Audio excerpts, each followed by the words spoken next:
Boa noite a todos. É com muita alegria que estamos iniciando mais um Evangelho online do Centro Espírita Esperança e Fé.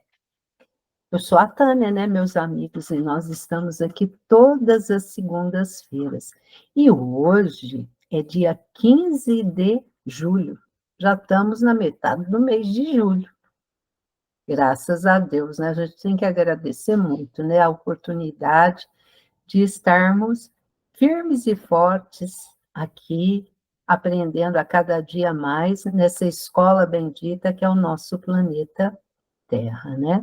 E para nossa alegria, nós estamos aqui para estudar o Evangelho de Jesus, estudar também a codificação que o nosso querido Allan Kardec fez, né?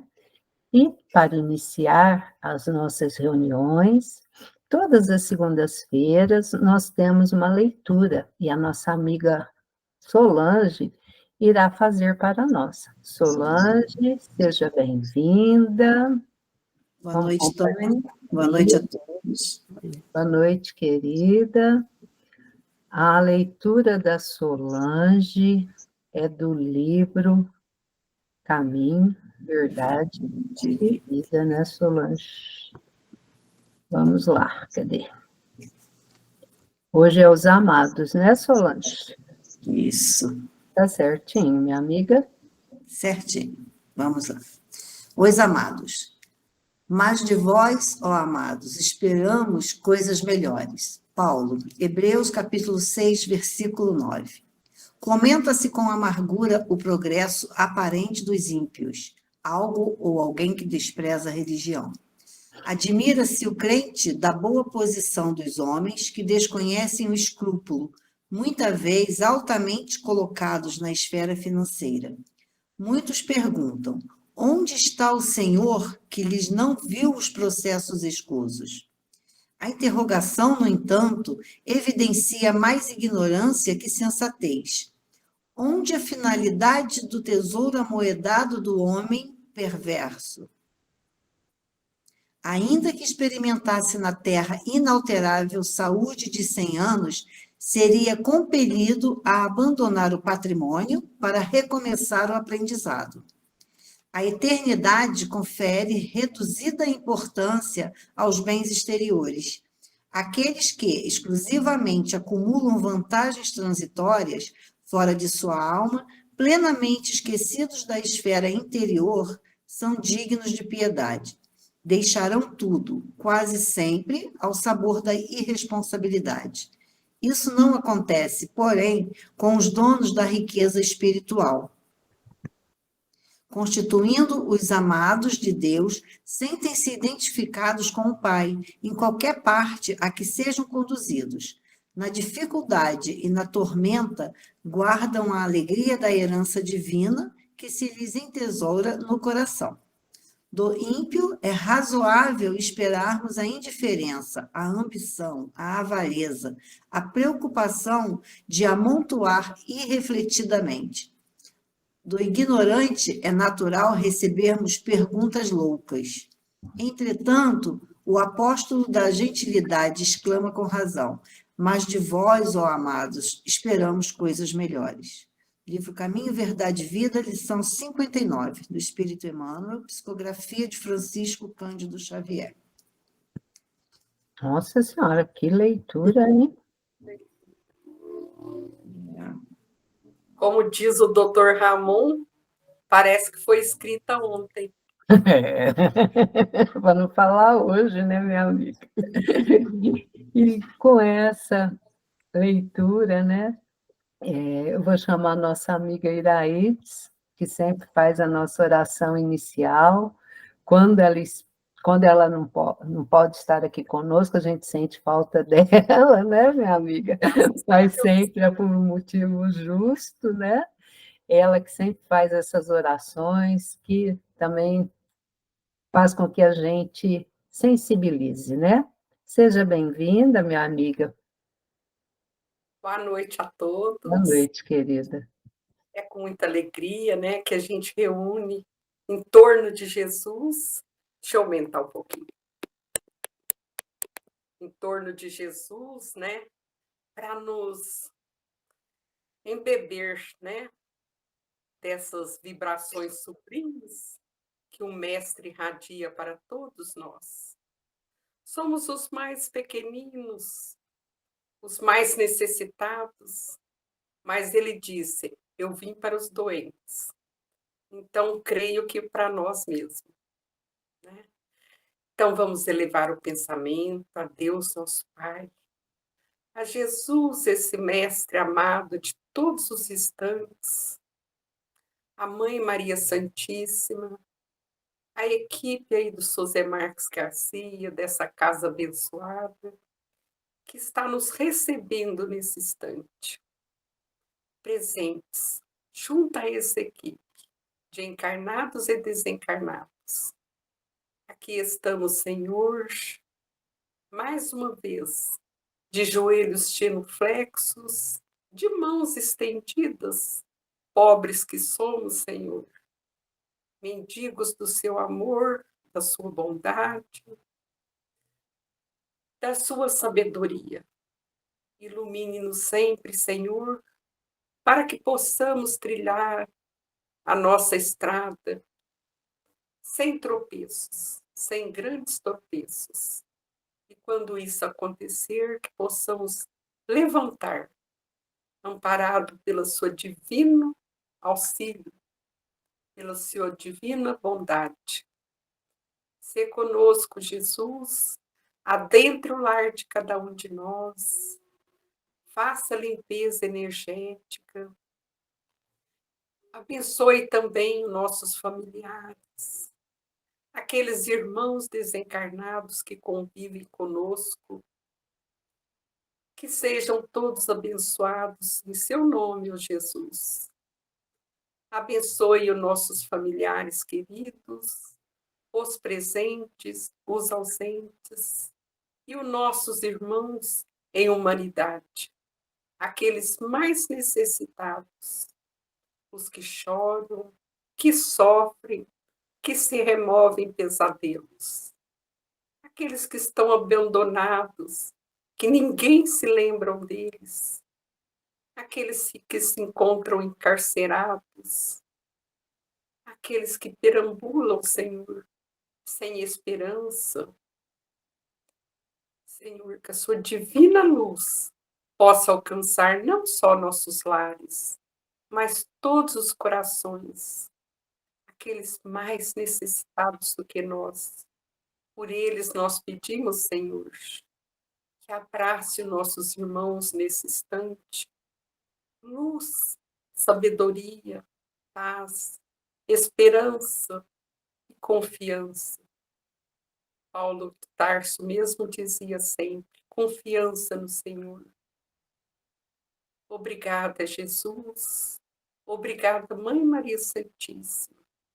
Louvado seja Deus nosso Pai. Que assim seja. Que assim seja. Muito obrigada, Iraídes. E eu estava aqui refletindo, eu acho que o que Jesus nos diz todos os dias é isso: confiança. Vamos confiar e caminharmos para frente, né? Mas sem demora agora, vamos convidar a nossa amiga Odília, que vai ler para nós uma passagem do Evangelho. Odília, seja bem-vinda, querida. Obrigada, Tânia. Boa noite a todos. Boa noite, querida. Vamos Hoje é saber dos mistérios ocultos. Ocultos, né? Eu procurei lá no Evangelho uma mensagem que falava de prudência, né? De paciência, tudo. Aí eu falei assim, essa daqui vai dar, né? Junta com o tema que vamos estar aqui estudando, esse tema que a nossa amiga trará, né? Vamos lá. Odília, por gentileza, querida. Vamos lá. Mistérios ocultos aos doutos e aos prudentes. Item 7. Disse então Jesus estas palavras: Graças te rendo, meu Pai, Senhor do céu e da terra, por haveres ocultado essas coisas aos doutos e aos prudentes, e por as terem revelados aos simples e aos pequenos. Mateus, capítulo 11, versículo 25. Item 8. Pode parecer singular que Jesus renda graças a Deus por haver revelado essas coisas aos simples e aos pequenos, que são os pobres de espírito, e por as ter ocultado aos doutos e aos prudentes, mais aptos, na aparência, a compreendê-las. É que cumpre se entenda que os primeiros são os humildes, são os que se humilham diante de Deus e não se consideram superiores a toda a gente. Os segundos são os orgulhosos, envaidecidos do seu saber mundano, os quais se julgam prudentes porque negam e tratam a Deus de igual para igual, quando não se recusam a admiti-lo. Porquanto, na antiguidade, douto era sinônimo de sábio. Por isso é que Deus lhe deixa a pesquisa dos segredos da terra e revela os dos céus aos simples e humildes que diante dele se prostram. Allan Kardec, Evangelho segundo o Espiritismo, capítulo 7, Bem-aventurados os pobres de espírito. Que assim seja. Que assim seja. E obrigada, Odília. Então, por isso. Vamos agora convidar a nossa amiga Doroti, né, que está aqui sempre conosco, né, um mês sim, um mês não, um mês não, né, Doroti? Mas tudo ótimo. A Doroti sempre traz as parábolas mais tradicionais, eu sou aquela que eu vou lá, pego umas mais assim. E a Doroti hoje vai trazer para nós uma parábola que eu falo assim, ela é pouco comentada, né, no meio espírita. Então, são alguns oradores, né, que comentaram essa parábola, mas ela é de grande ensinamento, né? Então, tem muitos espíritas que nem conhecem essa parábola, mas hoje ela vai estar falando das 10 virgens. Ai, ai, ai, que está aí correndo atrás do noivo até hoje, né, Doroti? Vamos correr atrás do noivo, gente. Boa noite, querida. Seja bem-vinda. Boa noite a todas, gente. Que Jesus nos envolva, nos mostre o caminho, e nos dê as palavras corretas, para que vocês entendam a pesquisa que eu fiz. Eu posso tirar, né, gente? Se vocês... Só levanta um pouquinho o seu pescoço. Isso. Se vocês quiserem fazer alguma pergunta ou algum comentário, tá? Põe o dedinho aí na frente da câmera que eu ponho o microfone, que aí eu não escuto vocês, tá? E se ficar baixo também, vocês avisem, tá? Tá bom. Muito bem. Essa parábola, gente, ela é... A gente fez assim, bastante pesquisa, e a gente pode perceber que ela foi escrita por um único discípulo de Jesus, só por Mateus. Algumas das parábolas mais comuns, vamos dizer assim, elas se repetem em Lucas, em Marcos, né? Em João Evangelista, mas essa só Mateus escreveu. Tá? Mas ela tem um ensinamento muito grande, muito profundo. Emmanuel, no livro Consolador, diz o seguinte sobre essa parábola, ou melhor, sobre as parábolas em geral, né? As parábolas de Jesus são sementes que desabrocham em árvores de sabedoria e misericórdia para cada um de nós. Claro, toda semente, para chegar a ser uma árvore, ela tem que ter cuidados. Ela tem que ser regada, ela tem que ser adubada, ela tem que ter carinho, né? A gente tem que ter dedicação para que realmente venha a ser uma árvore, né? E isso é preciso que nós cultivemos essas sementes que Jesus nos passou. As parábolas que Jesus nos deixou são todas sementinhas que cada uma traz frutos que às vezes até desconhecemos. Nessa parábola, por exemplo, das 10 virgens, quando a gente lê a parábola, a gente fala assim, nossa, Jesus tratou disso, né? Por quê? Quando a gente lê, a gente fala assim, que egoísmo é esse? Que fundo egoísta tem essa mensagem? Como pode? Vamos ler a parábola para a gente entender melhor. Então, o reino dos céus é semelhante a 10 virgens que, tomando as suas lâmpadas, saíram ao encontro do noivo. 5 dentre elas eram nécias e 5 prudentes. Nécias é aquela, né, que não se preocupa, né? São imprudentes, são desligadas, vamos dizer assim, né? As nécias, tomando as suas lâmpadas, não levaram azeite consigo. Mas as prudentes levaram azeite em suas vasilhas, juntamente com as lâmpadas. Tardando o noivo, buscanearam todas e adormeceram. Mas, à meia-noite, ouviu-se um alarme. Sai ao encontro, eis os noivos que chegam. Então se levantaram todas aquelas virgens e prepararam as suas lâmpadas. E disseram as nécias às prudentes, dai-nos o vosso azeite, porque as nossas lâmpadas estão se apagando. Porém, as prudentes retrucaram, talvez não haja bastante para nós e para vós. Ide antes aos que vendem e comprai-o.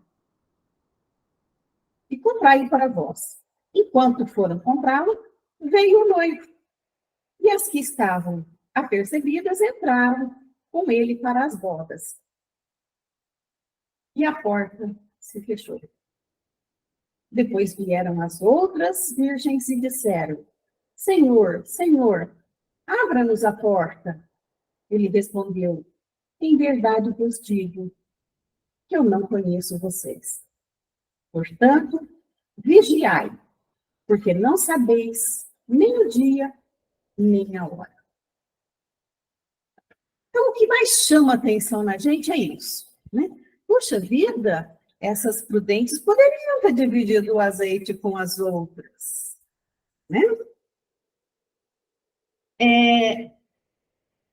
Estudando isso, a gente no Espiritismo, a gente diz assim, puxa vida, vamos descobrir realmente o que acontece, o que nós temos de informação sobre esse tipo de egoísmo. O Espiritismo nos traz umas explicações ótimas, né?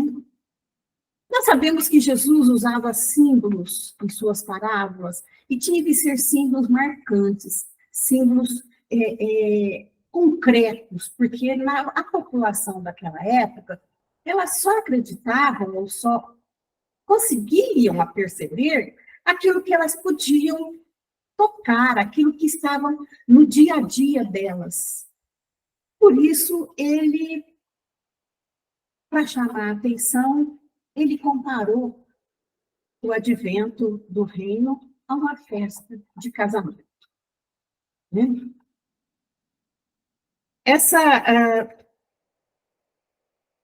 Nós não podemos nos esquecer, em primeiro lugar, que foi uma festa de casamento que Jesus iniciou seu caminho, né? No seu ministério. Foi nas bodas de Canaã, onde ele transformou água em vinho. E dali ele estabelece o início da sua caminhada, o início dos seus ensinamentos, né? E também a representação do estabelecimento do reinado de amor e de fraternidade na Terra, no plano coletivo e individual de cada um. Todas as parábolas de Jesus, de certo modo, falam sobre o fim dos tempos. Né? E o Espiritismo vem nos dizer que não é o fim da Terra, mas a mudança de um ciclo. Na parábola do joio e do trigo, por exemplo, o momento da ceifa é o momento da mudança. E para a gente entender ainda melhor essa parábola, vamos entender o que aconteceu, por que Jesus tomou toda essa formação, né, para poder explicar alguma coisa. O casamento na época, o casamento judaico naquela época, eram casamentos, vamos dizer assim, arranjados, né? Os pais diziam assim, eu tenho uma filha, o outro casal tem um filho, então vamos casar os dois. Crianças ainda, mas seria o casamento já marcado para, sei lá, daqui tantos tempos, quando chegasse a hora deles se casarem realmente. Né? Na época do casamento, eles faziam um contrato nupcial e programavam o que o noivo vai oferecer para a noiva, o que o pai da noiva vai oferecer de dote, o que o outro... Eram todos arranjados, eram realmente arranjos os casamentos.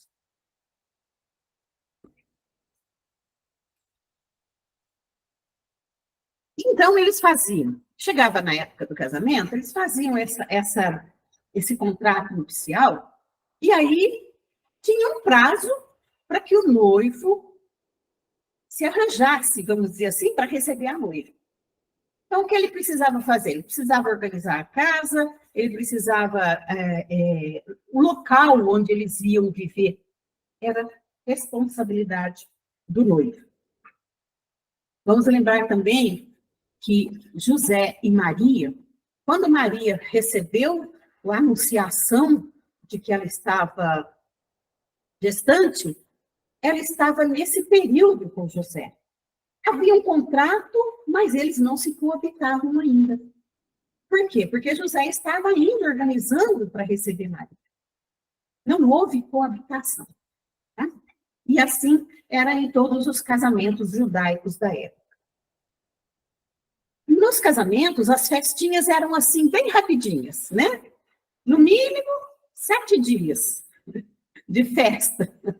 E a noiva, então, chegava no dia do casamento, a noiva esperava o noivo vir à sua casa, buscá-la em comitivas e irem para a festa. Que podia ser na casa do noivo, sei lá, né, em algum lugar mais adequado. Mas sempre era isso. Uma comitiva ficava com a noiva, uma comitiva com o noivo. As amigas da noiva iam com a noiva. As amigas do noivo iam com o noivo. O noivo saía da casa, vinha à casa da noiva, buscava a noiva e levava ela para a festa ou para a sua casa, onde iriam fazer as festividades. Muito bem. Por isso, quando se falava que as virgens estavam esperando o noivo, seria que elas estavam ali esperando o noivo passar para poder fazer parte da comitiva e para ir para a casa da noiva. Era mais ou menos isso. Tá? Agora, por que elas tinham que ter lâmpadas? Elas tinham que ter lâmpadas porque normalmente as festividades eram no final do dia e as cidades naquela época eram tudo escuro, um breu. Então, todos eles precisavam de lâmpadas para iluminar os seus caminhos. Era uma coisa rotineira, normal, né? Vamos dizer assim. Muito bem. Por que virgens? O termo virgens, né? Se hoje nós formos no nosso dicionário, eu peguei aqui do Aurélio, diz assim: virgem é a mulher que se conserva em continência, que não teve cópula carnal, donzela. Mas naquela época, virgem tinha uma outra conotação. Tinha a conotação de estar ligada a uma fidelidade. Sou amiga da noiva, não sou casada, sou virgem, sou amiga da noiva. Toda a humanidade era virgem. certo? Não se importando se é homem e mulher, se não tinha isso, não se falava em sexualidade naquela época, tá? E esse casamento, na verdade, era a relação entre o noivo, entre aspas, Deus, e a humanidade, que são a noiva. Todos da humanidade eram as noivas, tá? Algumas, na Bíblia, a gente ouve falar muito da chamada nova aliança. Essa nova aliança é exatamente isso, a congregação entre Deus e o homem, e os homens, né? Os homens, tá? No livro Consolador, a pergunta 309, Emmanuel dá uma intençãozinha aqui para a gente. A pergunta 309 diz assim: em que sentido devemos interpretar as sentenças de João Batista? A quem pertence a esposa é o esposo. Mas o amigo do esposo, que com ele está e ouve, muito se regozija para ouvir a voz do esposo, pois esse gozo eu agora experimento. É preciso que ele cresça e que eu diminua? Complicado, né, a pergunta. Mas ele responde bem simplesinho assim. O esposo da humanidade terrestre é Jesus Cristo. O mesmo Cordeiro de Deus que arranca as almas humanas dos caminhos escuros da impenitência. O amigo do esposo é o seu precursor, cuja expressão humana deveria desaparecer, a fim de que Jesus resplandecesse para o mundo inteiro, no seu evangelho de verdade e vida. Então, se fala sobre João Batista, né? Vindo antes um pouquinho de Jesus, e esse advento de que ele trouxe os ensinamentos para Jesus. E que o esposo da humanidade, na verdade, Jesus. Tá? Muito bem.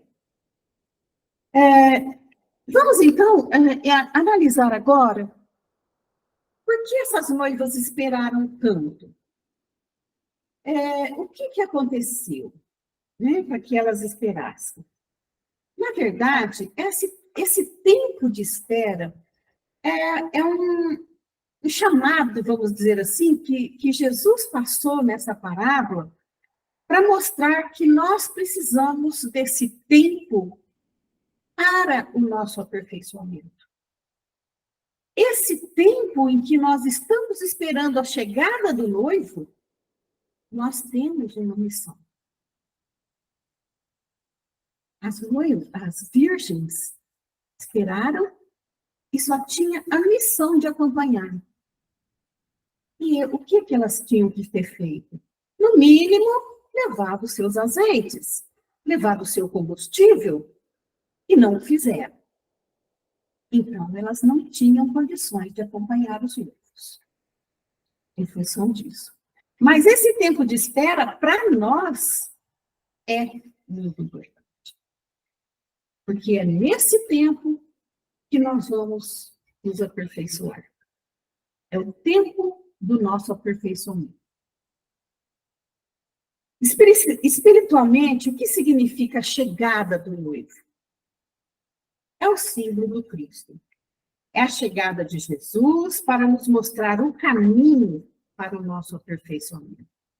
Essa espera pode ser uma prova, pode ser uma dificuldade, pode ser um revés, pode ser nossa desencarnação. Para adentrarmos a festa, nós temos que estar comungando com Cristo. Vigiai e orai, porque não sabeis a hora nem o dia. Esse processo da vinda de Jesus para as bodas é a representação da transição planetária, que está em meio às sombras. E Jesus nos previne que não devemos deixar para nos preparar na última hora. Ninguém consegue se melhorar de uma hora para outra. mas sempre será devagar. E nesse processo, nós vamos poder encontrar muitas dificuldades. Estamos sim no tempo de espera. Apressemos para poder nos tornar melhor. É preciso que estejamos preparados com as nossas lâmpadas acesas e com bastante combustível. Todos nós temos a lâmpada, que é os nossos corações. Agora, o combustível é preciso adquirir. É preciso conquistar. Porque, senão, quando anoitecer, não dá mais tempo para ir buscar esse combustível. Mesmo tendo conhecimento espiritual, mesmo tendo conhecimentos, ainda não estamos sendo impactados por esse conhecimento e sempre deixamos para depois. Mas aí, a noite chega. Vem o novo. E nós estamos despreparados. O sofrimento será maior e as dificuldades vão parecer ser incontornáveis, insuportáveis, do que seria se tivéssemos a luz da paciência, a luz do amor, a luz da confiança, a iluminar os nossos caminhos. Todos aqui encarnados temos nossas fragilidades. Nós todos caímos nos cochilos ou no sono da alma, no sonho da ilusão. Na parábola, as 10 tinham lâmpadas, 5 tinham olhos e 5 não tinham, mas todas dormiram. A vida da matéria é assim. Levantamos, caímos, levantamos de novo, dormimos, caímos. Mas quando despertarmos, teremos que estar prontos, com recursos para poder caminhar, para se localizar, pelo menos. Então, Jesus nos incita a nos prepararmos, a mudar, planejar a nossa mudança, para não sermos colhidos de surpresa e não cairmos nas trevas. No desespero, nas trevas do ódio, nas trevas da agressividade. Hoje, vamos ao centro 1 hora por semana e achamos que está tudo bem, que estamos fazendo a nossa parte. Já está tudo certo, eu vou no centro 1 hora por semana. Certo? Não é só isso. Não é. Diremos que nós vamos ter que trabalhar 24 horas por dia.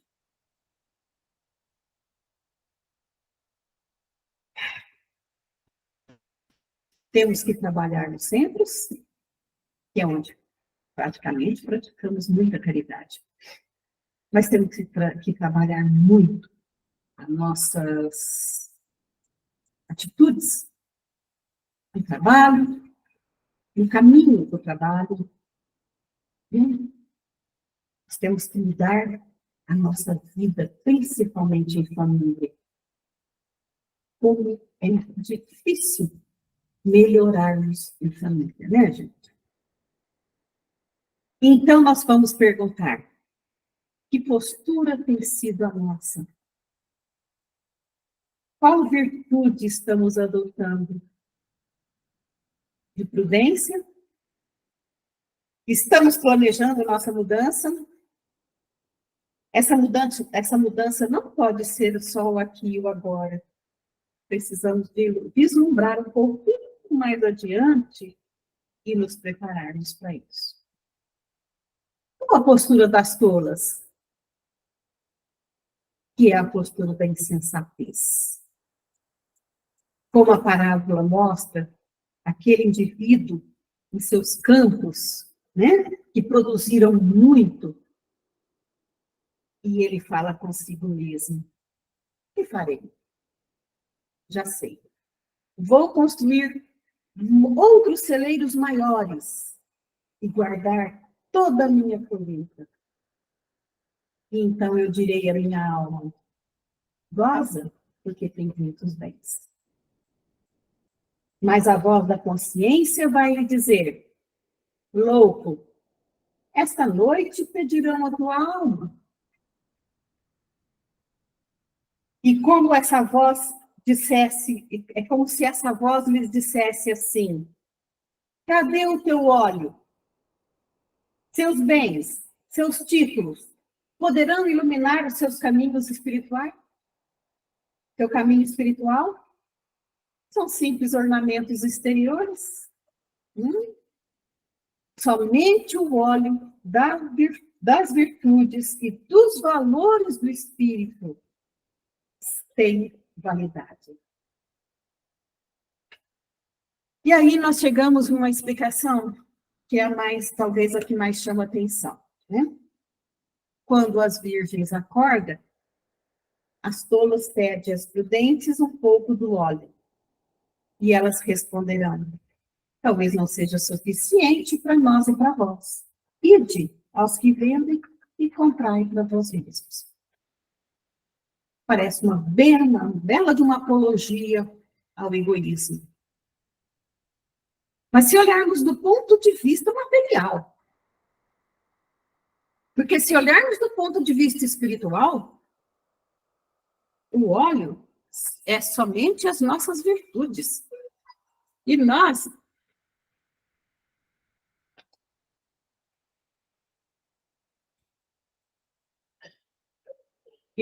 precisamos do nosso conhecimento, daquilo que nós conseguimos adquirir. Esse tipo de óleo é uma conquista individual e intransferível. Eu não tenho como transferir para ninguém aquilo que eu conquistei. Em termos de sabedoria, em termos de conquistas caritativas, em termos de conquistas de planejamento da nossa vida. Como eu posso fazer caridade, por exemplo, para o meu filho? Não tem como. Como eu posso aprender para o meu filho? Não tem como. Não tem. Só ele pode amealhar aquilo que ele tem necessidade. Se ele precisa de conhecimento, ele tem que estudar. Não adianta eu estudar para ele. Que aí quem vai aprender sou eu, não ele. Então, tudo que nós conseguirmos em termos de luz é nosso. É nosso. Não tem como transferir. Nem de mãe para filhos, nem de filhos para os pais. Mas então, como que nós podemos ajudar? É claro que, estando a nossa luz acesa, nós podemos auxiliar o outro. Eu posso sim puxar o meu filho e aconselhar, ensinar, mostrar o caminho, assim como até hoje nós nos beneficiamos das luzes de Jesus. 2000 anos depois, nós ainda estamos usando as luzes dele. Porque ele, sim, é um farol. Mas ele não pode passar para nós a luz dele. Nós temos que procurar a nossa luz. Por isso, essa luz é tão importante nessa parábola. Né? Se não tiverdes luz, por mais que o outro queira ou busque te auxiliar, a luz interna te cegará. Se eu internamente estou em sombras, ninguém vai conseguir me. Ninguém. Eu preciso primeiro arrancar as sombras através de adquirir ou de compensar, vamos dizer assim, com luzes, para poder afastar as sombras dentro de mim. Só assim eu vou brilhar. Só assim eu vou ter a minha lâmpada. Não tem como ser diferente. A vinda de Jesus nesse processo de transição será realmente em meio às sombras. A vida vai nos dando clamor da chegada do noivo, e então acenderemos nossas lâmpadas e acompanharemos o noivo. Se estivermos, olha, suficiente. Se nós conseguimos adquirir os nossos combustíveis. Esse tempo de espera, não sabemos quando vai ser. Não sabemos quando chegará o dia nem a hora. Mas sabemos, está muito próximo e nós temos pouco tempo para nos mover. Pouco tempo para adquirir. Talvez não dê tempo mais da gente correr atrás do oleiro para poder comprar o óleo. Porque se nós não nos apressarmos, nós vamos ficar. Nós vamos ficar para trás se nós não corrermos e não iluminarmos a nós mesmos. Lembra? Eu trouxe um texto de André Luiz, só para variar, né? Do livro Caminho, Verdade e Vida. É o último item do livro Caminho, Verdade e Vida. Ele não cita essa parábola. Mas o texto inteirinho só fala da parábola. Querem ver? Chama-se Façamos Nossa Luz. Ante a glória dos mundos evolvidos, das esferas sublimes, gente, desculpa.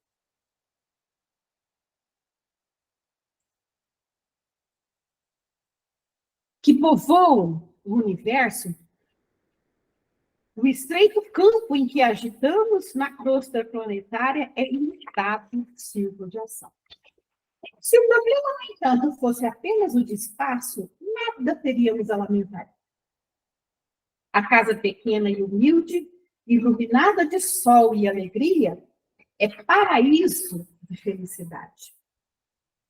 A angústia do nosso plano procede da sombra. A escuridão invade os caminhos em todas as direções.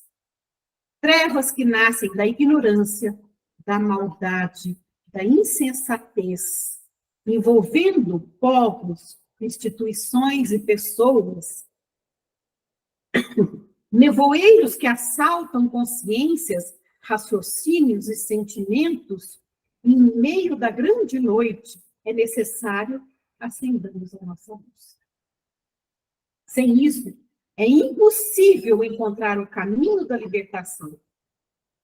Sem a irradiação brilhante do nosso próprio ser, não poderemos ser vistos com facilidade pelos mensageiros divinos, que ajudam em nome do Altíssimo, e nem auxiliaremos efetivamente a quem quer que seja. Veja a importância da nossa luz. Se não tivermos luz, nem os mensageiros virão nos buscar, nem aqueles que auxiliam não poderão nos ver. Então, nós temos que estar com as nossas luzes brilhantes, acesas. De mensageiros divinos, é indispensável organizar o santuário interior e iluminá-lo, a fim de que as trevas não os dominem. É possível marchar valendo-se de luzes alheias. Todavia, sem claridade que nos seja própria, padeceremos constante ameaça de queda.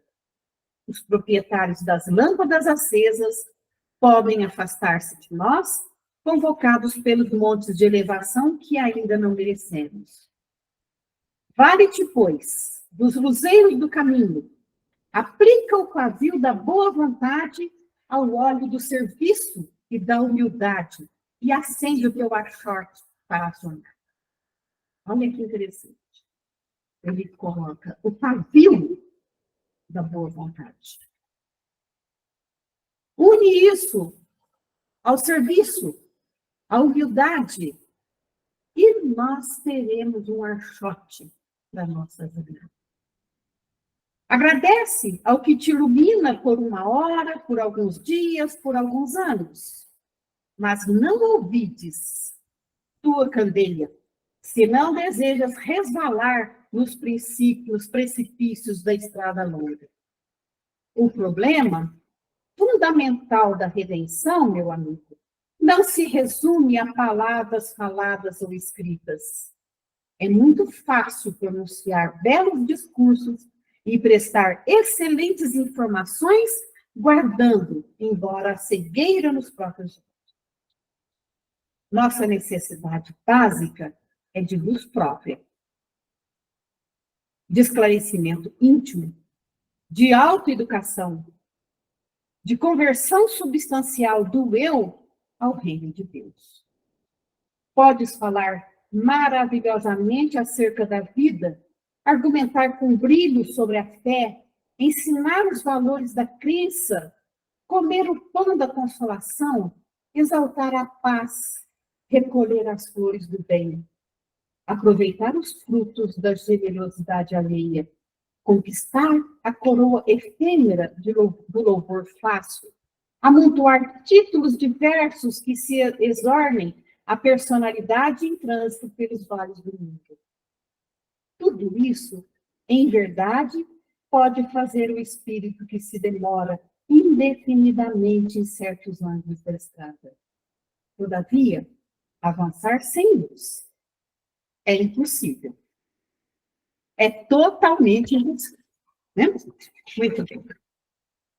Deixando bem claro que eu fiz o texto baseado numa palestra do Arthur Valadares, da NEP Paulo de Tarso e do André Luiz Sobreiro, de Rio Preto.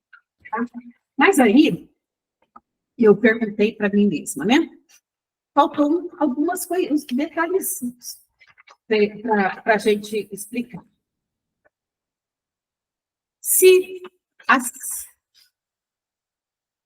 Primeiro, muito bem, onde eu posso comprar esse óleo? Né? Lá na parábola está bem definido. Vai lá no oleiro e compra. Né? Mas a gente precisa, muitas vezes, de ajuda para comprar esse óleo. Porque muitas vezes a gente não consegue. Meu Deus, o que eu faço para mudar? Ela está falando que eu preciso mudar, que eu preciso melhorar, que eu preciso... Onde eu vou ver isso? Jesus nos deixou ontem, né? Ele nos deixou todos os seus ensinamentos para que a gente pudesse nos melhorar agora. Onde comprar o óleo? No Evangelho.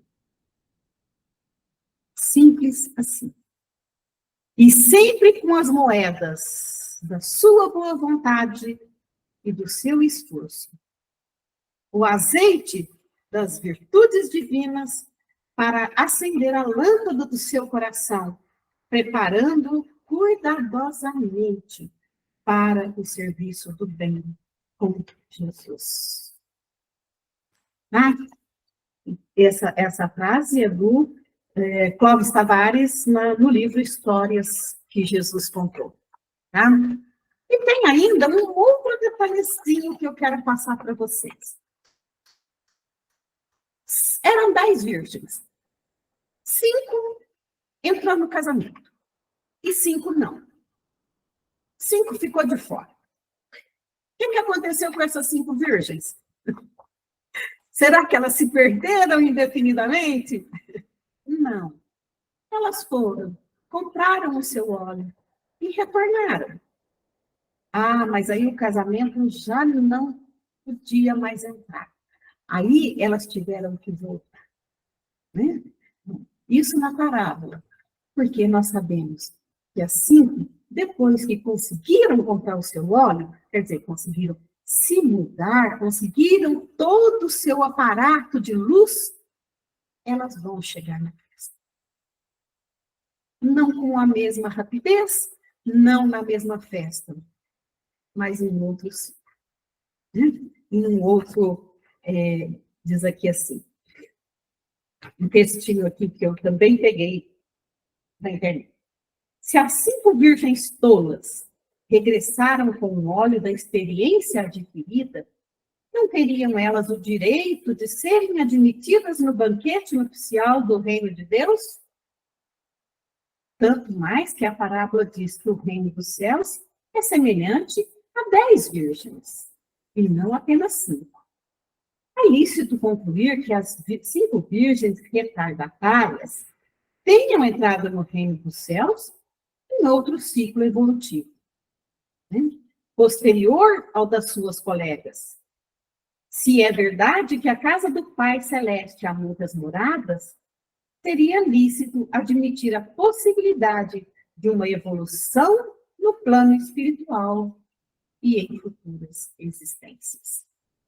Então, não nos perderemos, retardaremos, mas teremos chances, quantas forem necessárias, para a gente entrar no casamento, ou seja, estar junto de Jesus.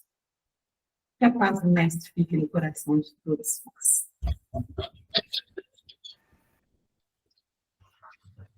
Doroti, Doroti. Assim seja. Eu sou muito curiosa, né? Eu estou aqui com o meu Novo Testamento, eu abri lá na passagem das parábolas das 10 virgens.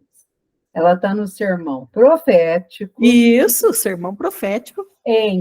Ela está ali no meio da parábola do servo vigilante e a parábola dos talentos. O que será que Mateus foi colocar ela bem aqui, né? Bem aí, né? Bem nesse lugar, né? Aí você começa a analisar, gente, esse pessoal aqui, sabe? Esses discípulos de Jesus ali, que teve com ele, eles não tiveram a educação de universidade, mas tiveram a melhor educação, frequentaram a melhor educação que existiu, né? Porque eu estou aqui matutando como que ele foi escrever isso, assim, Jesus ali falando tudo, né? E nós estamos aqui igual as virgens, né? As 5 virgens ficou do lado de fora, tentando entrar. Muita coisa, né? Quem sabe elas entram no próximo mês ali na porta estreita, né? Quem sabe elas aprendem e entram. Então, mas use o pavio da boa vontade. Não se esqueça disso. Use o pavio da boa vontade. Se não entrarmos na primeira, entraremos na segunda, no terceiro ciclo, no quarto ciclo. Não tem importância, não. Um dia a gente entra. Aí, Emmanuel, é tão assim, né? Aí, eu estava aqui acompanhando a sua leitura também, Caminho e Vida.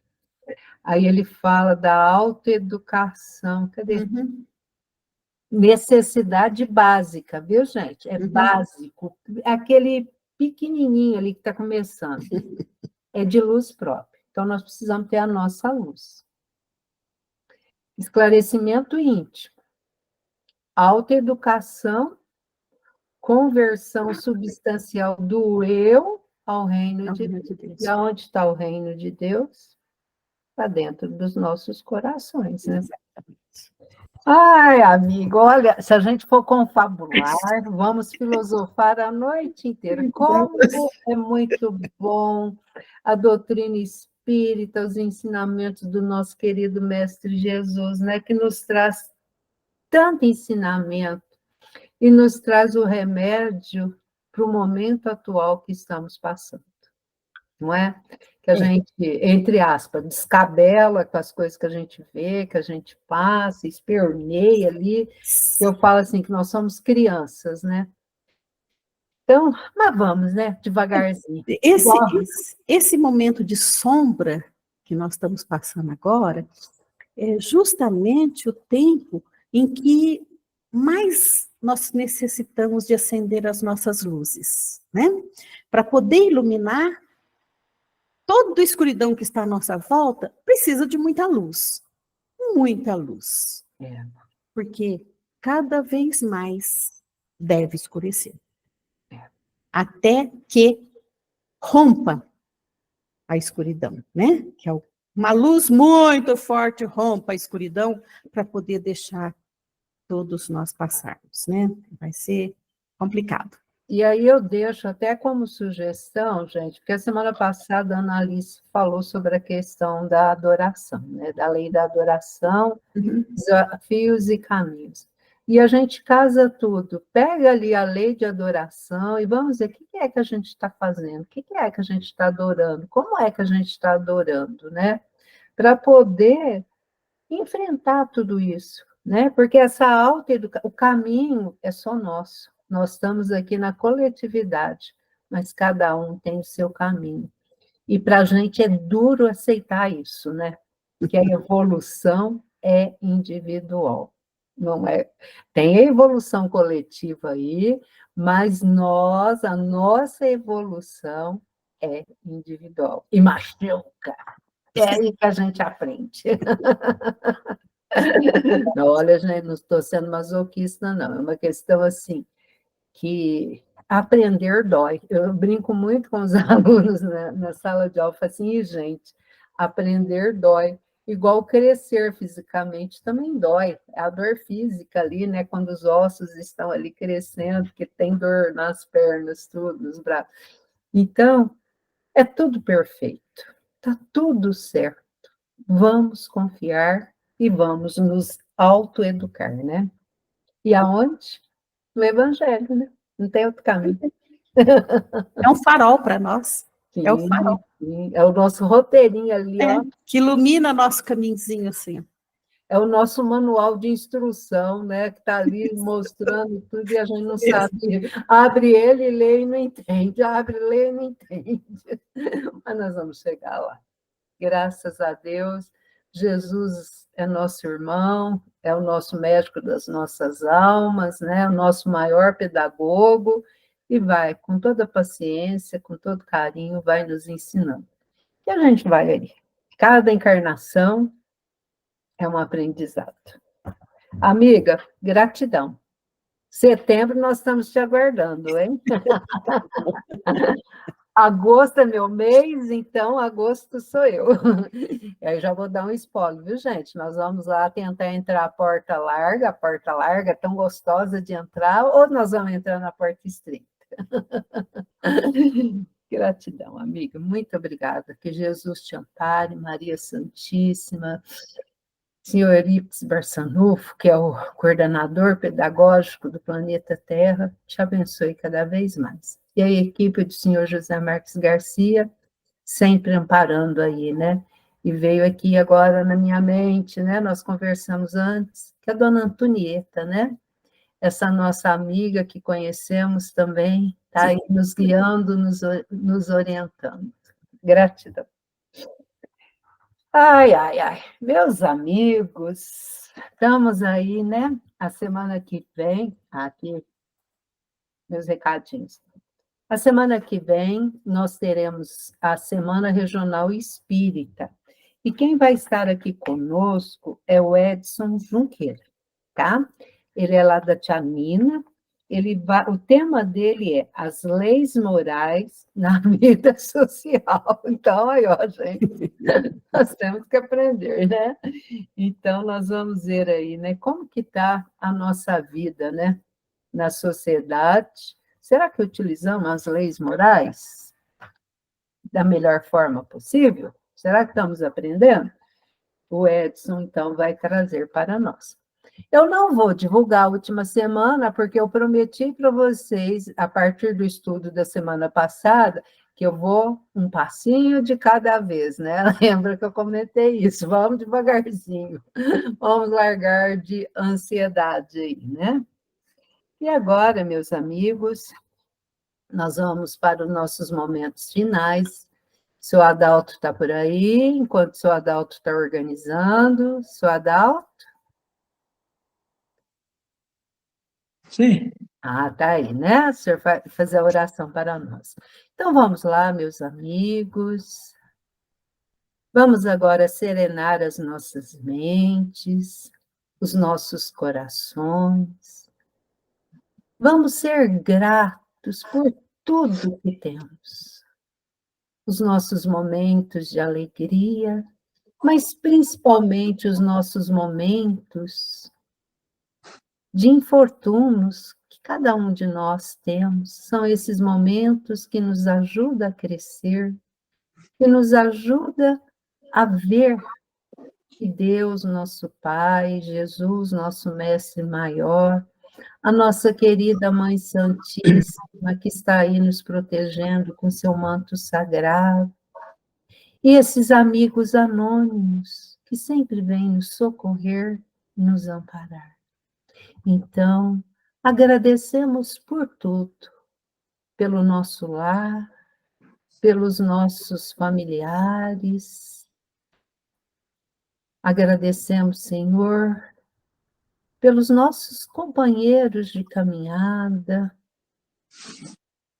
por tudo que temos, por tudo que ainda teremos, Senhor, e também pelo que não temos. Só assim conseguimos compreender a importância dessa nossa encarnação, que é o maior presente que nós temos para o nosso espírito. E assim, pedimos aos nossos bons amigos, a equipe do Senhor José Marcos Garcia, que possam fluidificar cada copinho de água, cada jarrinha que está aí ao lado, com o medicamento que cada um necessita. Rogamos também o passe para cada amigo que está aqui conosco nas nossas janelinhas e os que nos assistirão posteriormente, Senhor. Rogamos também pelos nossos governantes, que eles sejam abençoados, amparados, que a luz do nosso Ismael possa resplandecer no caminho desses nossos governantes, para que eles possam, assim, Senhor, ter em suas mentes o compromisso assumido. E assim, Senhor, agradecemos. E que esta semana possa ser uma semana de muita paz, de muita luz e de muito amor. Seu Adalto. Deus, nosso Pai, que sois todo poder e bondade, dai força àquele que passa pela provação. Dai a luz àquele que procura a verdade, pondo no coração do homem a compaixão e a caridade. Deus, dai ao viajor a estrela guia, ao aflito a consolação, ao doente o repouso. Pai, dai ao culpado o arrependimento, ao espírito a verdade, à criança o guia e ao órfão o pai. Senhor, que a vossa bondade se estenda sobre tudo que criaste. Piedade, Senhor, para aqueles que vós não conhecem. Esperança para aqueles que sofrem. Que a vossa bondade permita aos espíritos consoladores espalharem por toda parte a paz, a esperança e a fé. Deus, um raio, uma centelha do vosso amor pode abrasar a terra, deixar-nos beber nas fontes dessa bondade fecunda e infinita, e todas as lágrimas secarão, todas as dores acalmar-se-ão. Um só coração, um só pensamento subirá até vós como um grito de reconhecimento e de amor. Como Moisés sobre a montanha, nós vos esperamos com os braços abertos. Ó poder, ó bondade, ó beleza, ó perfeição, e queremos, de alguma sorte, alcançar a vossa misericórdia. Deus, dai-nos a força de ajudar no progresso a fim de subirmos até vós. Dai-nos a caridade pura, dai-nos a fé e a razão, dai-nos a simplicidade que fará das nossas almas um espelho onde se deve refletir a vossa santa e pura imagem. Que assim seja, que a paz do nosso Mestre Jesus esteja sempre em nossos corações. Que assim seja. Que assim seja. Seu Adalto, meus amigos, muito obrigado por permitir, né, de eu entrar na casa de vocês e vocês adentrarem a minha casa também, né?